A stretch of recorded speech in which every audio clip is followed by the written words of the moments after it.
Página 148. Medidas de comprimento. Para medir comprimentos, podemos utilizar como unidade de medida partes do nosso corpo, como as mãos, os pés ou os polegares. A professora da classe pediu aos seus alunos que medissem o lado maior de um tapete, utilizando o palmo como unidade de medida. Então, nós temos aqui um tapete.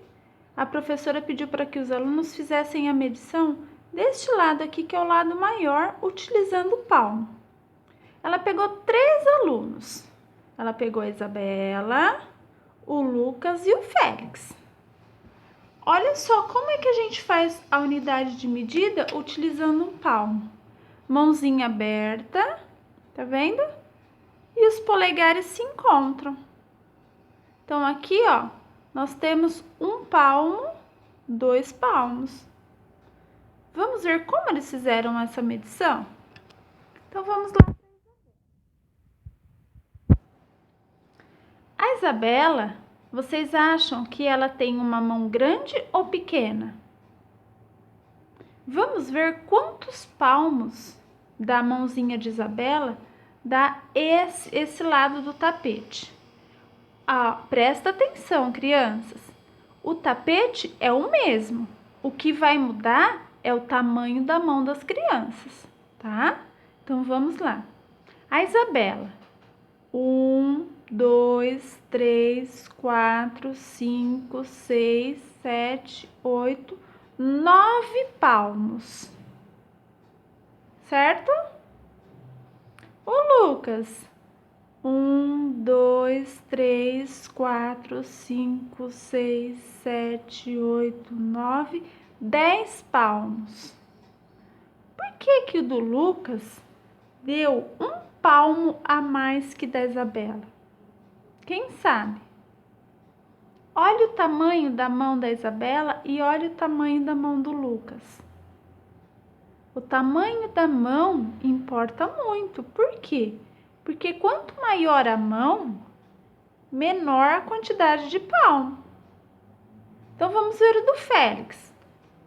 1, 2, 3, 4, 5, 6, 7, 8. Olha só o tamanho da mão do Félix. Então, a medida do tapete é a mesma. Só que a unidade de medida que foi utilizado para medir é diferente. Então, qual dessas mãozinhas é menor? É a do Lucas. A média, da Isabela. E a maior, a do Félix. Entenderam? Então, vamos para a página 149. Éramos para estar na sala, fazendo essa atividade todos juntos. Mas fica difícil, né? Então, vocês podem estar fazendo aí com os familiares de vocês. Forme grupos de 4 alunos e juntos meçam o comprimento da lousa, utilizando o palmo.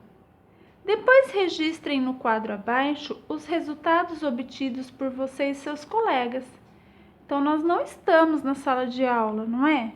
E o que vocês vão fazer? Pega um tapete, pega a televisão ou um armário e vocês vão fazer a medida utilizando palmos. Por exemplo, a tia pode fazer aqui nessa cadeira. A tia faz a filmagem numa cadeira. Então, eu vou usar o palmo. 1, 2, 3 palmos mede a minha cadeira. Então, vocês podem utilizar uma cadeira como unidade de medida. Aí, o papai vai medir com a mãozinha dele, a mamãe com a mãozinha dela. E vamos ver qual a quantidade de palmos que tem esse móvel ou esse tapete, o que vocês forem medir, tá bom? Compare os resultados registrados no quadro e o que você observou. Como nós vimos lá na atividade anterior, por que da Isabela deu uma quantidade menor do que a do Lucas? Porque a mão dela é maior, a mão do Lucas é menor, lembra? Então, vocês vão responder aqui. No quadro acima, pinte de azul o nome do aluno que possui a maior mão. Então, a quantidade de palmos que tiver menor aqui é a maior mãozinha. Esse aluno obteve a maior ou a menor quantidade de palmos? A menor, porque a mão dele é a maior, certo? Agora nós vamos utilizar o pé como unidade de medida. Utilizando o seu pé, meça a largura de uma porta.